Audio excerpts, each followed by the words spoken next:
I'd like to welcome all of you here this afternoon, and a special Kami Lafalsha to our distinguished scholars, Professor McAloon, Father Gallagher. We're very happy to be part of the Fitchburg Mosaic in presenting to all of you a little insight into our Irish heritage, not only for the other various ethnic groups in Fitchburg and the community, but also to the second, third, fourth generation Irish who may have forgotten some of their Irish heritage. At this time, I'd like to introduce President Mara, Fitchburg State College.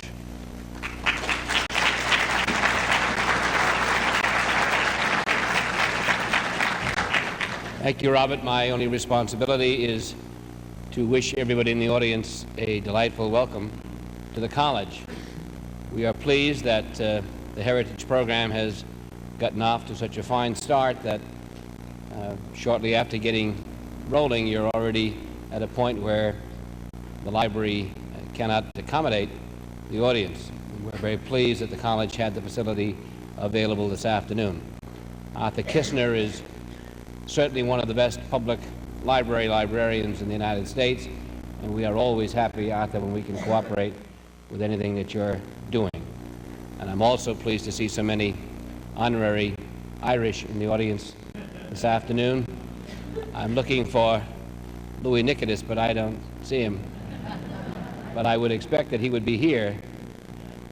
There are some others in the audience, and I won't get into all of that.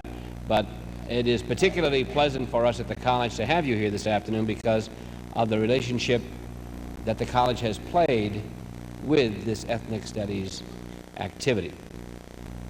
We are very pleased that members of our staff, faculty, administrative staff, and students have been participating in this program. We hope that those of you who continue to participate in all of the series will continue to appreciate the relationship that the college continues to try to develop with our community. Thank you again for coming this afternoon. We're glad to have you today, and Arthur, for any others that you need to come.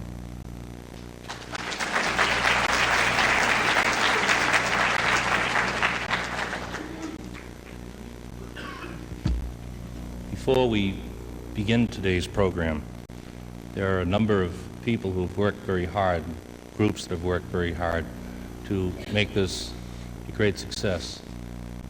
First off, for the last-minute notice to President Mara and his staff, I'd like to thank you very much.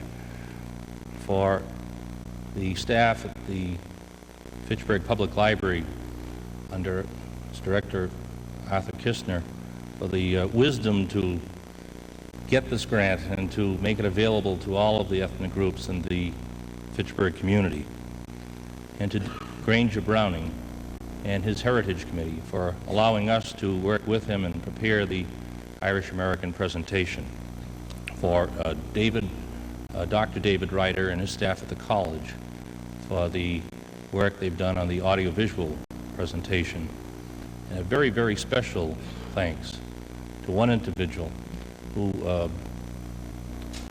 I think is going to be regarded as the only Irish scholar of Romanian heritage in the Fitchburg area, Dr. Gunther Hoos.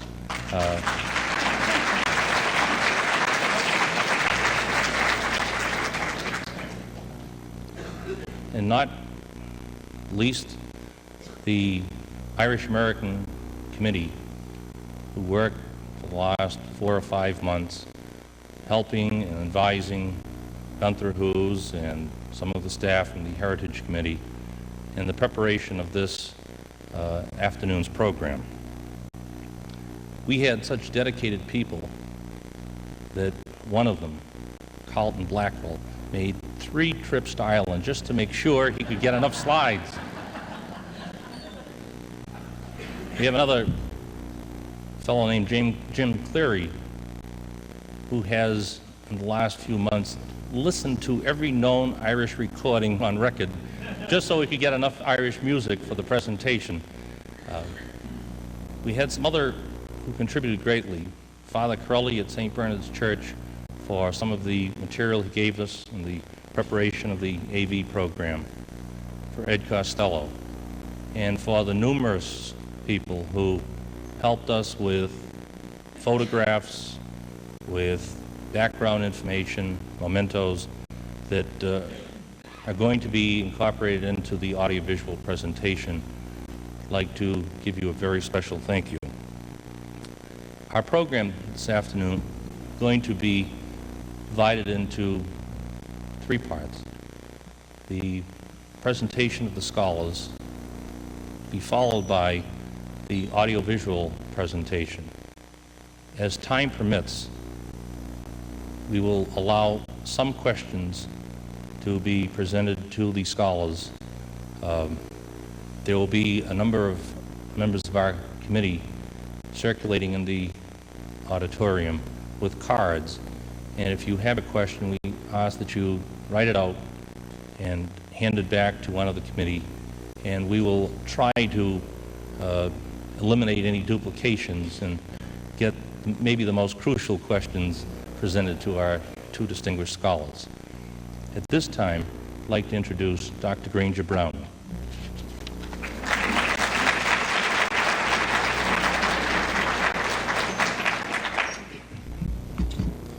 To President Mara, the president of the college, Bob O'Connell, chairman, and to all members of the Irish American Committee, and to all of you, the devotees of the Ethnic Heritage Series. This is the second of 12 ethnic heritage programs that are being sponsored by the Fitchburg Public Library. The first was presented just 1 month ago, February 21st, by the Franco-American Committee.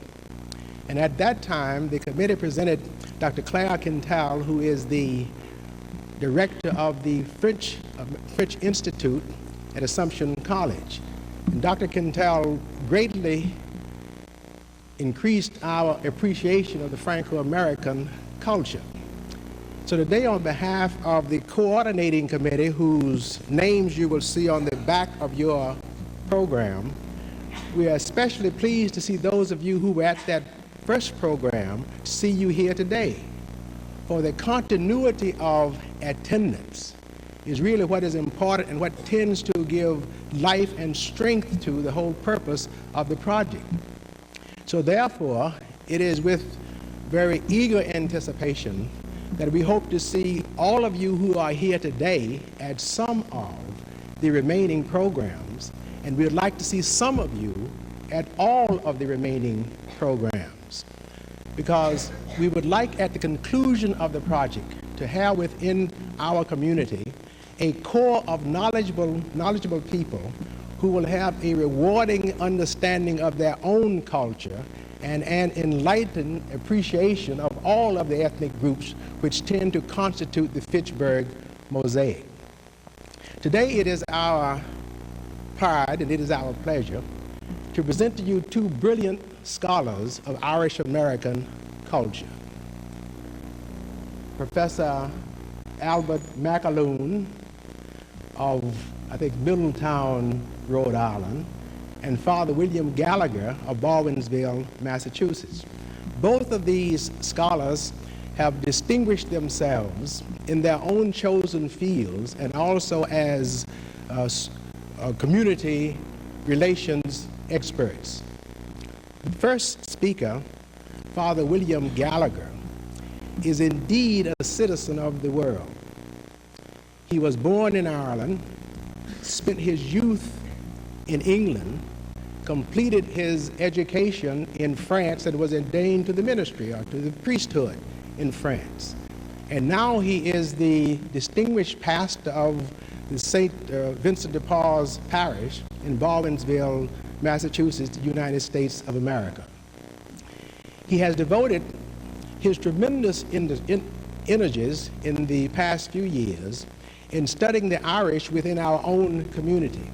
So at this time, we shall present Father William Gallagher, who will speak to us on the Irish in Worcester County. Father Gallagher.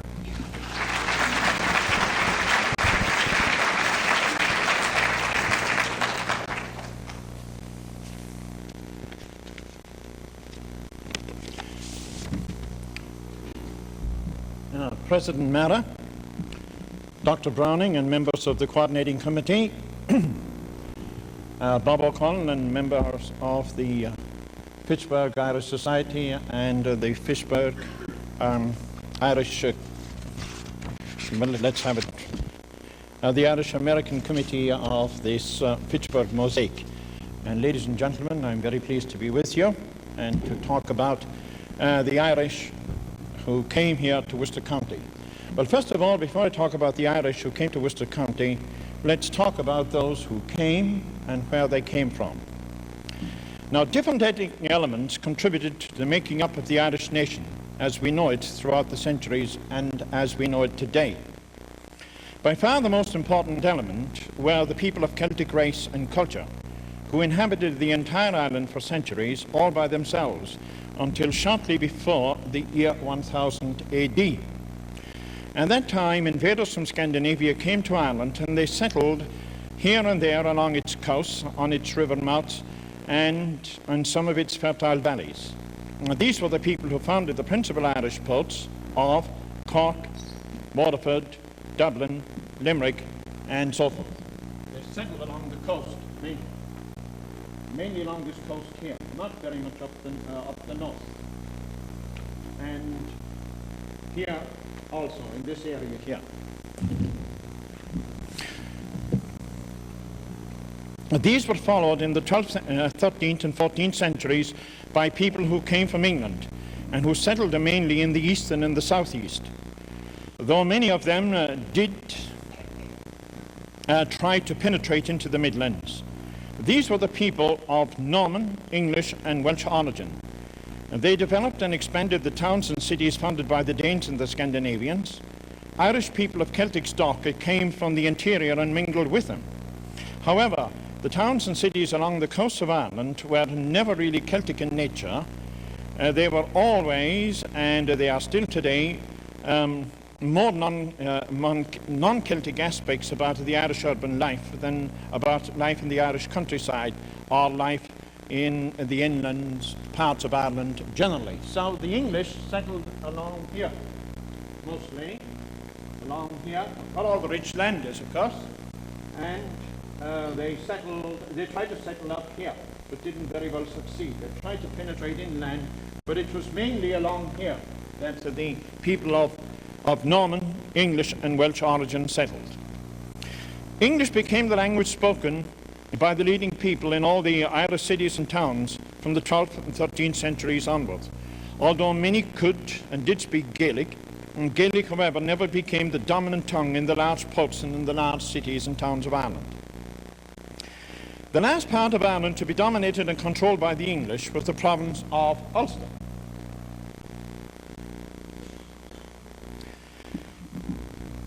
And not until the 17th century were the English able to put down the Irish rebels in this most Irish and most rebellious of all the Irish provinces. And the population was until then almost totally composed of people of Celtic stock.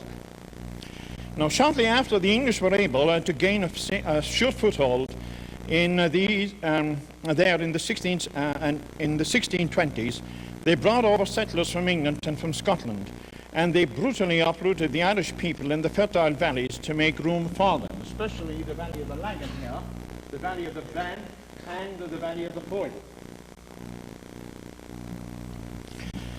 The Irish people who were dispossessed of their lands were reduced to destitution, and many were shipped out of the country or sold as slaves on the slave markets of the Caribbean and in Central America.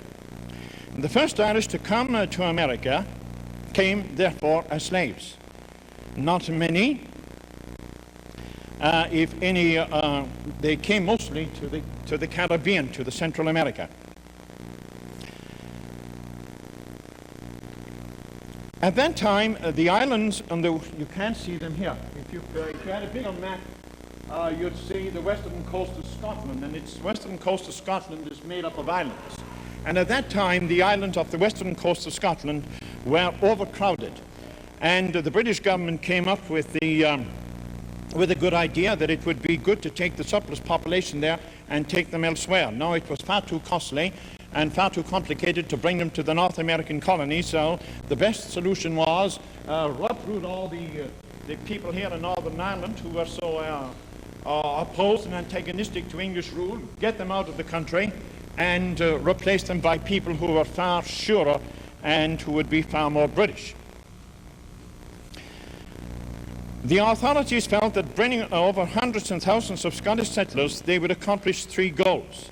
And the goals were that they would Anglicize the large Irish province, the last Irish province to be subdued, that they would Protestantize Ireland, and that they would make Ireland more submissive to the English crown. They failed utterly. All they did was sow the seeds of the bitter harvest of hatred that is still reaping, and they're still reaping even to this very day. They committed a very serious blunder by failing to realize that very many of the people who came over from the Scottish Isles spoke Gaelic, the same Gaelic that they spoke in Ulster and most of the rest of Ireland, and very much the same language as the Gaelic of Ireland. Furthermore, the Scots were Presbyterians, and at that time the Presbyterian religion, like Catholicism, was outlawed by the English, and in Ireland as well as in England by official British policy. Now, I do happen to know a little bit about some of the people who were uprooted. Some of them were really distinguished people. Some of them were the sons and daughters of Irish princes, and they were brutally banded together and taken away and sold as slaves, mostly in the Caribbean. Some of the people who were taken away were distinguished scholars, were priests, and one of the people who was taken away was from the north of Ireland, a Dominican priest, who originated from here, but he lived in my own native village for 10 years, from 1640 to 1650, and in 1650 he was one of those who was taken away by force, and he ended his life as a slave in Jamaica. And that is how many of the first Irish who came over to the North American continent. Now, so Dr. Browning, as I said a moment ago, we have a lot in common, don't we? The first blacks to come to the America came as slaves. The first Irish to come to the North American continent also came as slaves. Now, many of those Irish intermingled and intermarried with the slaves that were brought in from Africa. And in due time, their descendants came up here. So, Dr. Browning, it is possible that you may have people of Irish blood among your black friends.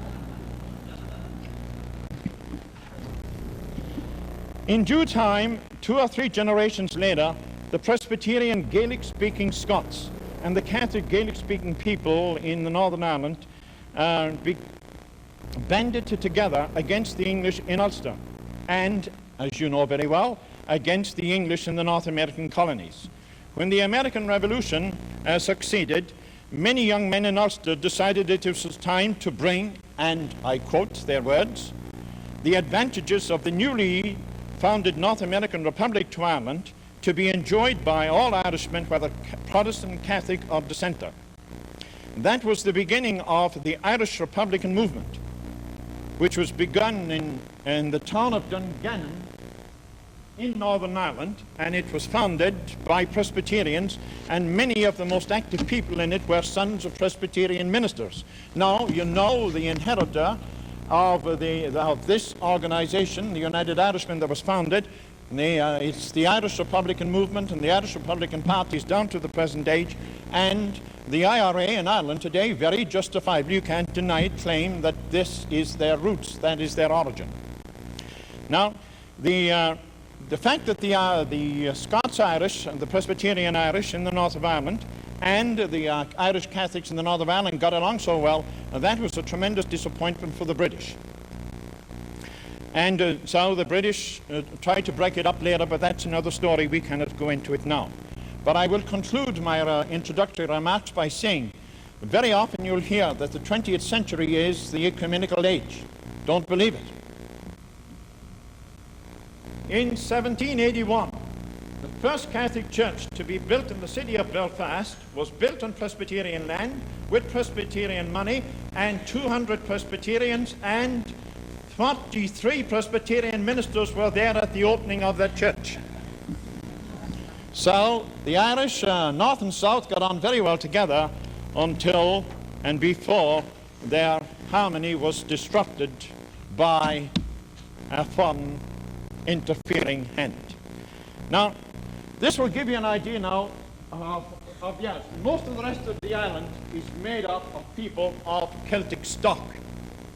Now, up to and to a large degree, for some time after the American War of Independence, it was impossible for inhabitants of the British Isles to immigrate to Britain's North American colonies without some form of official sanction and without the call and approval of the established communities over here. The first large departure of people from Ireland to what is now the United States occurred in 1713. That was the year when the war that raged at that time between England and France came to an end. And during that war, it was not at all easy for the authorities in London or for the authorities in the colonial capitals over here in America to provide protection for the newly founded settlements in the north, to the north and west of Boston, New York, and Philadelphia. With the end of the hostilities, the authorities were able to send help. Various attempts were made to found settlements in the Worcester area, around about what is now the city of Worcester, in the first years of the 18th century.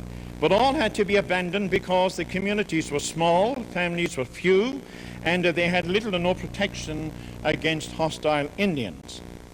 But the insecurity came to an end with the cessation of war between England and France. And at that time, there was one very enterprising gentleman at the governor's office in Boston. His name was Samuel Maverick, not an Englishman naturally, and he came up with this excellent idea, and I quote, the surplus and tough population of Ulster should be lured to New England in return for the promise of grants. And the royal authorities gave official recognition and approval to this scheme. Now, in 1718, the first settlers from Ulster arrived in Boston, and they were rushed immediately into the interior. In the fall of that year, the first Irish from Ulster arrived in Worcester. They numbered about 200, or about 50 families. Even though they were different in many ways to the 200 or so people of English origin living in Worcester at that time, different in language, customs, culture, and religion, they were warmly received, and they assured Worcester's survival as a permanent settlement. Later, other Ulster people arrived in what are now Rutland, Grafton, Leicester, and Hopkinton, assuring once again the survival of these settlements. Were they thanked by the settlers of English origin? Yes, at the beginning. And as long as there was an Indian danger, the English were very glad to have them. However, when the Indians no longer constituted a serious threat, the attitude of the English changed. Cultural differences in the building up of a Presbyterian church by Orangemen in what is now Lincoln Street in Worcester was regarded as serious dangers to the Puritan ideals of a homogeneous community, and so a mob assembled around the Presbyterian church in Lincoln Street, dismantled it and burned it to the ground. And the village leaders instructed the Ulstermen to either conform or go elsewhere. Some left rather than be ruled by Englishmen, but a few others elected to stay, and they conformed only to a minor degree, because there are records still available showing that Ulstermen were constantly petitioning the selectmen to put an end to the tithe tax, to which they objected and they didn't want to pay it. Those who left went further afield and began such other settlements as Warren, Pelham, Blandford, and Gowraine. It would appear that they kept alive their distrust of the English for several generations, and when the American War of Independence took place, they were foremost among the patriots, and they joined Washington's army in great numbers. They and other Irishmen of Ulster origin, or Irishmen coming from other Irish provinces, acquitted themselves so well in the Continental Army that a distinguished member of the British House of Commons stated in Parliament, and I quote, "America has been lost because of the Irish." And President Kennedy quoted that in the Irish Parliament when he was privileged to address the joint session of the Irish Parliament. Many of the first presidents and the vice presidents of the United States were sons and daughters of these immigrants from Ulster. Some of these people kept up their warlike and rebellious ways, even when the war with England was over, because a member of the Pelham community with a good Irish name of Daniel Shea wasn't going to end up his life as a rebel if he hadn't the English to fight with. He decided to fight to the authorities in Boston. And so we have today Daniel Shea's Highway, which begins in Atholl and goes all the way as far as Belchertown. There was little or no immigration from Ireland to America during the American War of Independence and during the Napoleonic Wars. But in 1816, a new wave of Irish arrivals began to come to North America. Two groups were involved in this movement. Number one, the Irish who had left Ireland, mostly from the south here, and even some from the north, but mostly from the south, who had left Ireland and who had gone to work in England for some time, building canals and enlarging boats. The English referred to these projects as navigation works, and so those who were engaged in this labor were often referred to as navvies. And so the first Irish who came to America at that time often bore the term navvy. And then the second category were the sons of a Catholic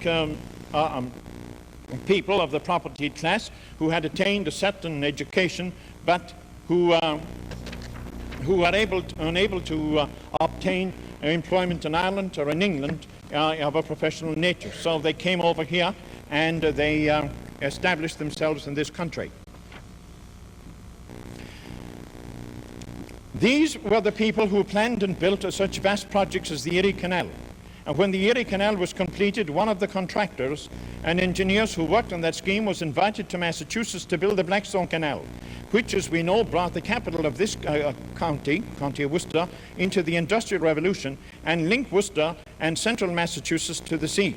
So the canal, as the canal connected Worcester with Boston, and that began with Worcester with Providence, and that began in 1826. The man who was the principal engineer and contractor of the Blackstone Canal was a one Tobias Boland, a native of Kildare, and a son of the propertied Irish middle class. And the men who came with him were all Irish navvies, natives of Ireland who had worked in England for some time and who came mostly from the southeastern part of the island, and they spoke English more frequently than they spoke Gaelic. They came along from this area along here. Boland was succeeded so well that he was received several times at the White House, and he was decorated by 3 American presidents for the great work that he did for the Irish for the United States. Earlier than 1926, the newly founded North American Republic began to organize its own navy, and Newport, Rhode Island was chosen to be one of the principal bases, and workers were recruited in Ireland to build that base. And that was at the end of the 18th and at the beginning of the 19th centuries. And a descendant of these pioneers is with us today, the next speaker, Dr. Albert McAloon. When the first Irish came to Worcester in 1826 to bring central Massachusetts into the industrial age, they were received in much the same way as the Irish who came to Worcester a century earlier. They were not permitted to live in the town, not even to enter there. And they had to build up a community of their own to the east of the town limits in what is now Washington Square and Shrewsbury Street. They lost no time in setting up what was soon to become Worcester's first high school, and the wife of Tobias Boland was the first of its many teachers. A few years later, Boland bought land to the south of the town and donated it to the Diocese of Boston so that an institute of higher learning could be started in Worcester, and this eventually blossomed out into Worcester's the first college in Massachusetts outside of Boston, the present-day Holy Cross College. As soon as the Blackstone Canal was built and operating, and as soon as the Irish community in Worcester began to expand and grow, they found themselves very much in demand for the execution of further projects to develop and industrialize Massachusetts.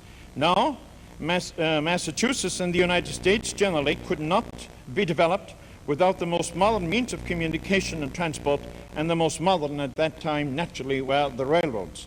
And now we come to the northern and western part of Massachusetts, which the Irish helped considerably to industrialize and to develop, first of all by the building of railroads, and then by the building of factories, and by working in these same factories after they were built and operating. Workers from Ireland came to Lons, Lowell, Fitchburg, Gallagher, Athol, Greenfield before the Great Famine of 1846 and 1847. But their numbers increased tremendously after the famine, and they came to live with the Irish who were already here, or others were brought over by the industries who recruited help in Ireland and who hired them shortly after they landed here. Most of these came from the Gaelic-speaking areas, right along here. And they came largely from the southwest, from the west, and from the northwest. And they came also from the Midland counties. Many of them had some knowledge of English as well. At least they could understand that language and speak it in their own colorful way, even if they couldn't always read it or write it. They were the hard-working, industrious people. They were the enterprising immigrants who were enterprising in more ways than one, and more ways than just a few, and were very rapidly succeeded very well in this land, so well that the Yankees were often heard to say, and I quote, "We brought them over here to build the railroads, and 2 generations later they owned them." After having planned and built the railroads of Massachusetts,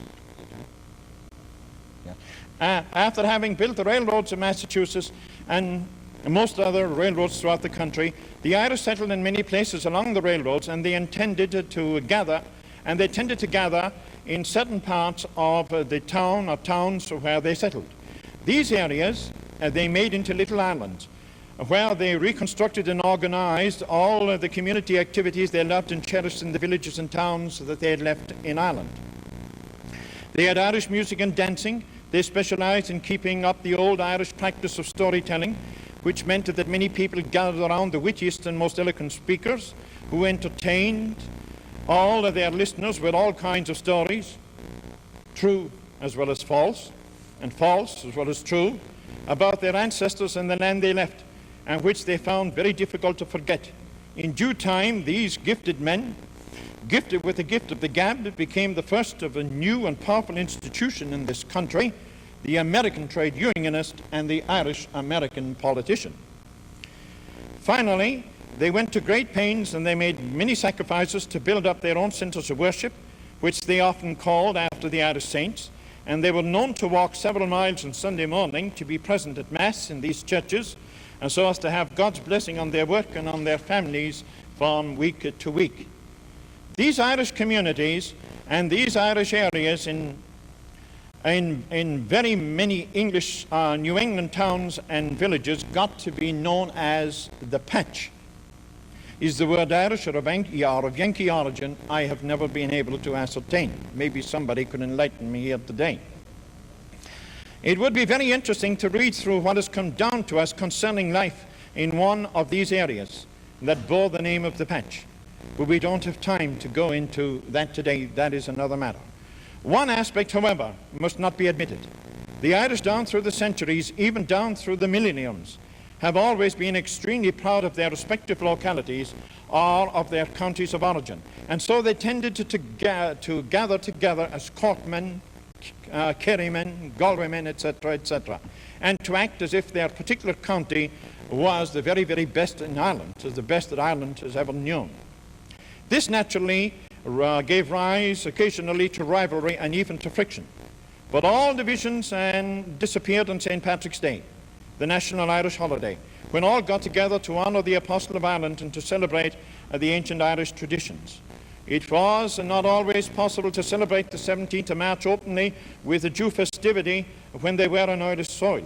But in this land, they found themselves in a totally different environment, one which encouraged them to be proud of their Irishness, and one which admired them for standing up to the English, as the American colonists themselves had stood up to the English just a few decades earlier, and one which gave them every help when they organized the parades on St. Patrick's Day. Incidentally, the first big St. Patrick's Day parade ever organized in this country, and for that matter anywhere in the world, took place in the city of New York in 1790, and was organized by the Friendly Sons of St. Patrick, as an association composed at that time of almost exclusively of Presbyterian Irish from Ulster. That same society the Friendly Sons of St. Patrick invited our first president to participate in one of these New York parades. There is no record of the president calling himself President or Washington for the occasion, as did others later on, including a man of Swiss-German origin, Dwight D.O. Eisenhower. Ike, no doubt, acted in this way so as to capture as many Irish votes as he could at election time. All the other Irish immigrants to the United States kept up their respective national festivals and cultural celebrations, and Americans generally gave every encouragement possible to all the ethnic elements. Still, when one reflects on all these celebrations today, there is none that receives so much attention from the Americans of all ethnic origins as does St. Patrick's Day. Visitors from Ireland are very agreeably surprised at seeing so many Americans displaying so much interest in the celebration of St. Patrick's Day over here in this country. It is true that they are very often shocked at a lot of the buffoonery that goes on that occasion in so many parts of the United States. But still, they are very, very pleased to see so many people taking the Irish to heart and making them their own. But that is another story. We can't go into that now. As we have seen, every year on St. Patrick's Day, there is more ample proof that Americans generally took the Irish very well to heart. And that was true time and again throughout the long history of America. The Irish are very well aware of this, and that is why they invite all Americans to participate with them in their gratitude to God on St. Patrick's Day for all that they have received from the American people and from all that they have acquired on this blessed land. The only foreign dignitary ever to be accorded, and with this quotation from him now I will conclude, the only foreign dignitary ever to be accorded the honor of addressing a joint session of the Irish Parliament was President Kennedy. His speech on that occasion was a masterpiece. I would advise all of you to get it and to read it. It is possibly the best summary of Irish history that you could ever find. And I will conclude with one sentence from that marvelous, eloquent speech. That speech was so marvelous and so eloquent, and not only was it applauded several times, but he had the entire audience crying. And I will conclude with one beautiful sentence from that speech. I salute Ireland, the oldest of civilization, one of the oldest of civilizations, and one of the youngest of nations, the first of the many countries to achieve their freedom in this age. And I am so happy that no other land contributed so much as did my nation, the nation I represent, and whose gratitude and admiration, love, and gratitude I convey to you, and through you, to the people of Ireland, from your admiring friends in the United States.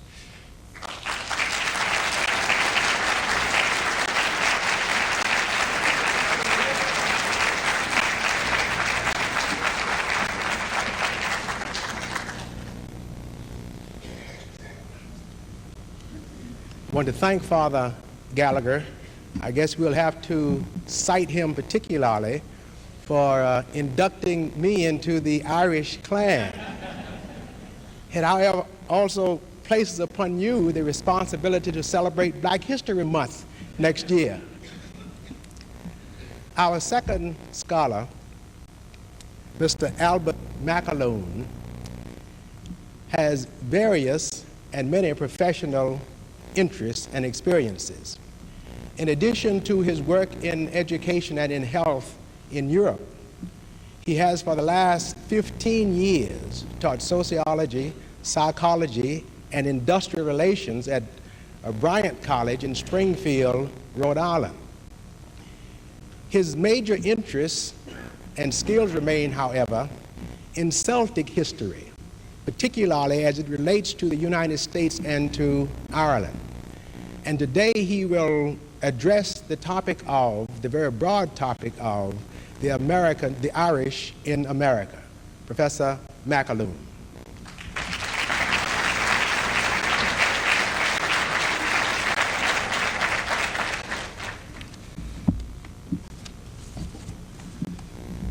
Dr. Browning, Mr. O'Connell, Dr. and Mrs. O'Mara, ladies and gentlemen. The title of my talk, The Irish in America, is an extremely broad and deep one that I cannot cover in 20 minutes. as you know. So I'm going to highlight some of the eras and the people who gave meaning to the new country, which they found so enjoyable, and at other times which they found such a challenge to their ingenuity. You may ask, why are we celebrating today? In view of the fact that we've had parades, banquets, picnics, all sorts of parties, year after year, and you begin to ask yourself, are these parades monuments to lost opportunities? What shall we do to solidify the contribution of the Irish to America? Well, I think we have to start with some sensibility about the culture in which we found ourselves when our ancestors came here. Part of my ancestors came in 1828 or so, and the other half came in 1852, 53. And thus I had an opportunity at a close range, since they lived to extraordinarily old age, of viewing two different types of Irishmen in my own family. One who had come before the famine, and the others who had come after the famine. And since the Irish are great storytellers, I was able to listen in on many a story of why they came at one time and another came at another time. And it opened up to me, as I grew and studied, a concept, an appreciation of a culture that I certainly wouldn't have had if I didn't have that type of ancestry. Now, I realize that the Irish are accused of being prisoners of history, and that we cannot get away from our history, and we are imprisoned by our history, which leaves us at a disadvantage with other ethnic groups. This is hard to believe if you have any sense of the history of America, made up of so many different races and creeds and nationalities. What we have to think, I think this afternoon here, is what is going to happen to the young Irish-American boy or girl in the next 25, 50, 100 years. Not so much as what went on before, but what will be going on in the future. Don't forget that most of our ancestors came from an agricultural background where they turned the turf over with the spade in their own hands, and they were close to nature, and they were governed by the seasons. And thus, out of this developed for those who did any thinking, since they didn't have much opportunity for education of any formal height, a closeness with what today we would call naturalism. And you find this running all throughout Irish productions, poetry, plays, short stories, or novels. There is a very close relationship with metaphysics and naturalism that sometimes you wonder how they worked in concepts of Christianity. And then you perhaps begin to think for yourself and say that much of Christianity must be understood as the fulfillment of a natural order, so that they're not so far off from what may be a catechetical view of one's Christian religion. The people who came to the United States previous to the Revolution, roughly from 1600 to 1800, came due to economic exploitation and in search of more political freedom. Most of them were not Catholic, they were Presbyterian, a few Methodists, and a few Catholics. They were known in the colonies as early as 1607 in Jamestown, Virginia.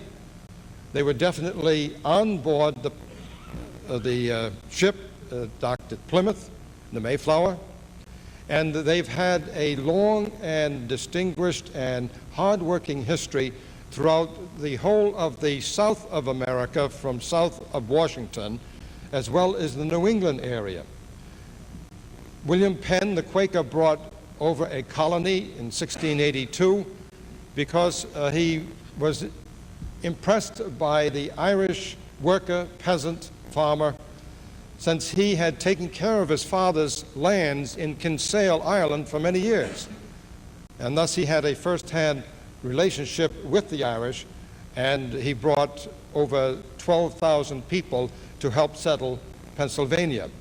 You've had similar colonizations taking place in New York State, up the Hudson Valley, under the auspices of Governor Dongan, who was from Kildare, I believe, as well as later on colonization of the Middle West, Minnesota and Wisconsin, under the leadership of Archbishop John Ireland.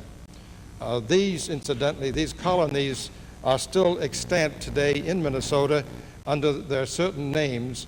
I've forgotten the exact names as of the moment, but if you go to Minnesota, you will find townships that were named for these colonies brought over by Archbishop Ireland in the 1880s and 1890s. What did the Irish bring with them that Ireland couldn't make use of? Well, one was a sense ability that I have a right to be alive, and that I am not going to die at an early age due to an oppressive government.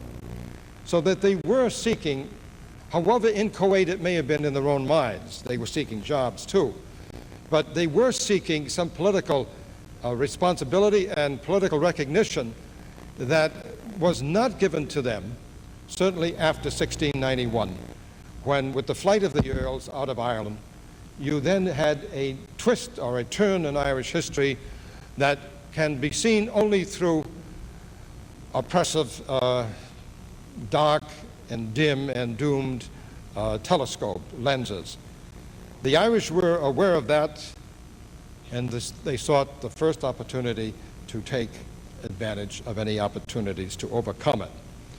I do think, though, we should have some idea in our minds that however uneducated they were conscious of some carrying on some type of cultural advantage or some type of cultural baggage, history, that we should, and we are trying to recapture it this afternoon here, we should try to pass on to our own children and certainly to my grandchildren. And that is that what a definition of a culture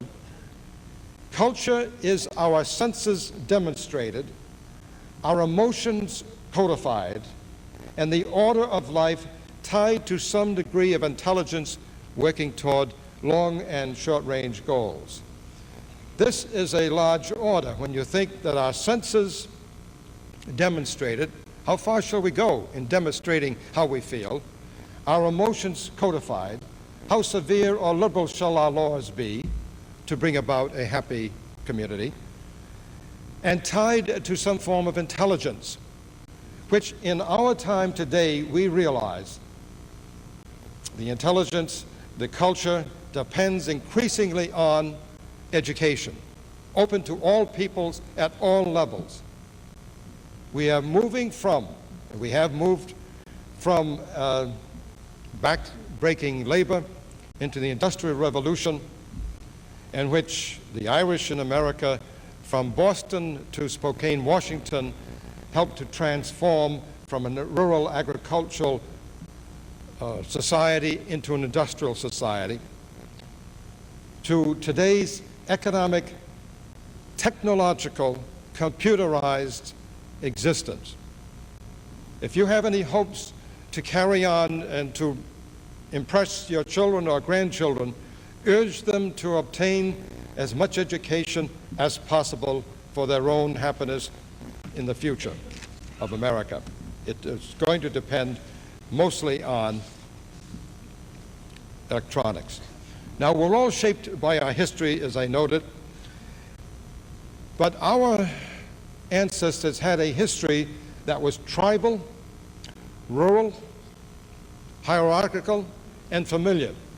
And they were thrown into a situation in Canada and in America that was impersonal, tending toward egalitarianism under a democratic political system, though the hierarchical structure remained within the church system. And this left, among many Irish, a difference or a diffidence that some were never able to overcome. That is, they were never able to understand the political democratic work of Bishop John England of South Carolina, or the democratic work, ecumenical work of Archbishop John Ireland in 1890, 1900.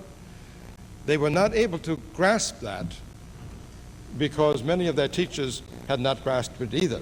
It took a long time for this hierarchical structure to merge into what today we call the American way of life. We're all touched by the culture in which we live. We're all influenced by modern communications, which you see on your right or left. We cannot escape that psychology. We are formed by it. We use television as a babysitter often for our children. If you do, it's a great risk, friends. Don't chance it anymore. You better see what's coming on Saturday mornings, but that's an aside. Just to be aware that this is a technique, this is a technical improvement in the area of communication. Now, the Irish are known as great talkers, and you don't have to kiss the Blarney Stone to know that. The best work, because this has brought them into a considerable amount of trouble as well as a considerable amount of notoriety and recognition through their books, the best work of explaining the Irish American and his or her attitude toward language is done by a Jewish graduate of the University of Chicago and published by the University of Notre Dame's Press, Edward Levine, and I urge you to read it. If you want to understand the place of the Irish in the political system of America, especially after they obtained the franchise, and notably after 1900, when their place in the cities, and the cities, of course, were still not the predominant voting influence in America at 1900. The rural areas were. But after 1900, the cities began to take over in terms of sending people to the legislature, the Congress, and the town halls. And the Irish went into their element in politics. One was because they had a knowledge of the English language. Unlike other ethnic groups, they did not have to learn a new language. And this is something we should always keep in mind. Because now as other ethnic groups, second, third, and fourth generations begin to catch up, so to speak, and take their place in state legislatures and in business and in banking and in education, and they are, we should realize that our opportunity 80 years ago was fortuitous and certainly not planned that way by those who forced us to speak the English language. We took something and made a better thing out of it.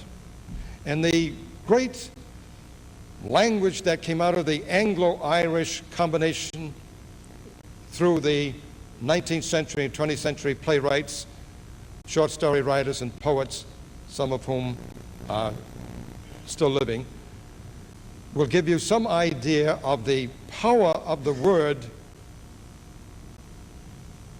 coming out of the Irish culture. Now, after 1900, it was an Irish-American culture. 1900, the second generation Irish born, say, here in Fitchburg, Brooklyn, New York, Omaha, San Francisco, Los Angeles, you would find wondering, what have I got to celebrate?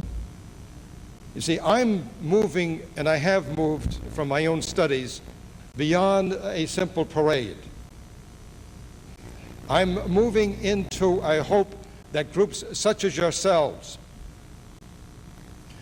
and myself, living on the fruits of a Eugene O'Neill, a James T. Farrell, a J.F. Powers in literature, and the playwrights, local playwrights as well as the political figures, will have something to give to my grandchildren, and hopefully that I will too also.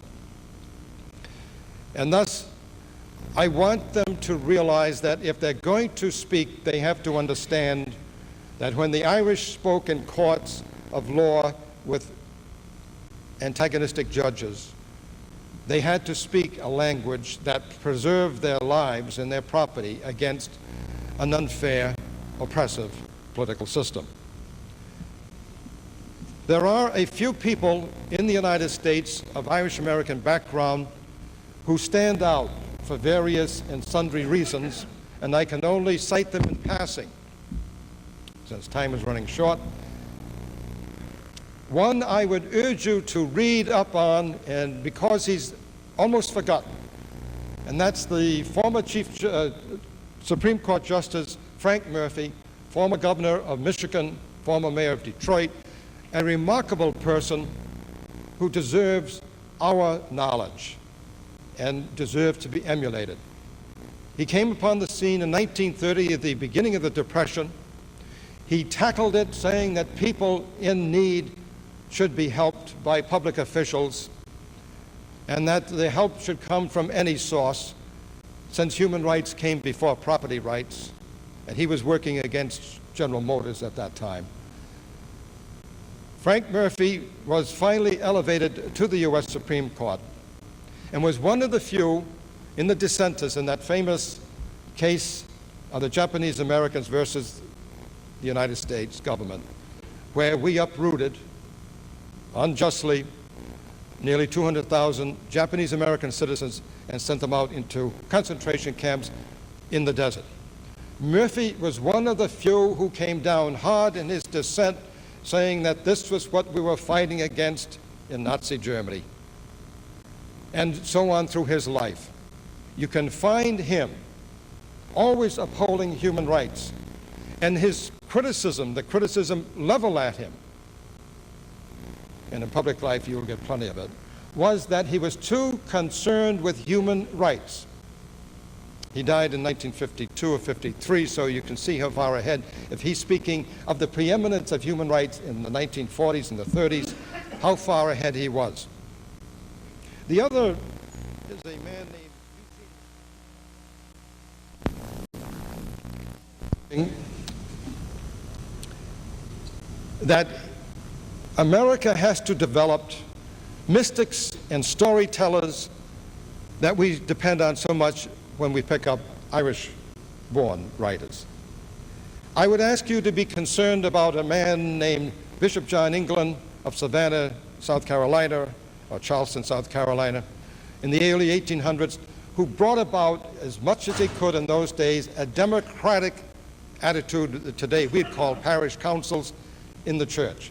I would ask you to remember Archbishop Ireland of St. Paul, Minnesota, who did so much to bring the Irish and help them become Americans.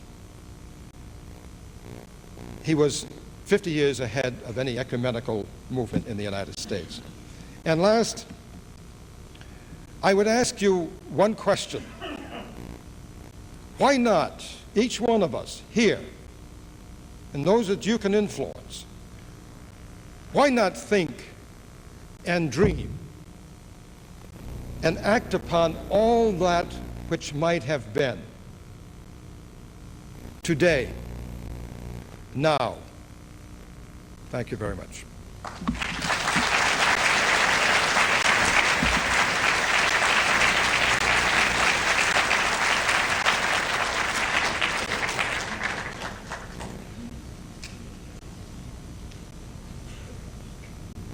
At this time, I'd like to call upon Professor Gunther Hoos, media specialist at Fitchburg State College, for the presentation of the audiovisual part of our program.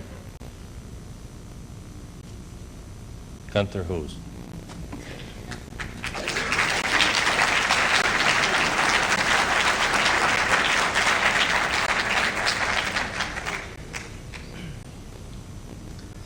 Thank you very much. It's a pleasure for me to present to you the first of the slide tape shows of this series of programs. If you're Irish, you'll be glad to know that next week I'm cleaning out my living room and giving you back all your hundreds of photographs and artifacts and old books and documents that you've probably considered lost for the last 2 months. If you're not Irish, I'll be around to see you to get new ones. We've begun work on the French show, and I've done a little bit work on the Finnish show, and if we're going to keep to the schedule of producing 12 more of these programs by October 1983, we really have to get cracking. And my only comment to you today is please pay attention to the show and note all of the wonderful old photographs that have turned up in the community, and search your attics, and I'll be around. Thank you. Hope you enjoy it.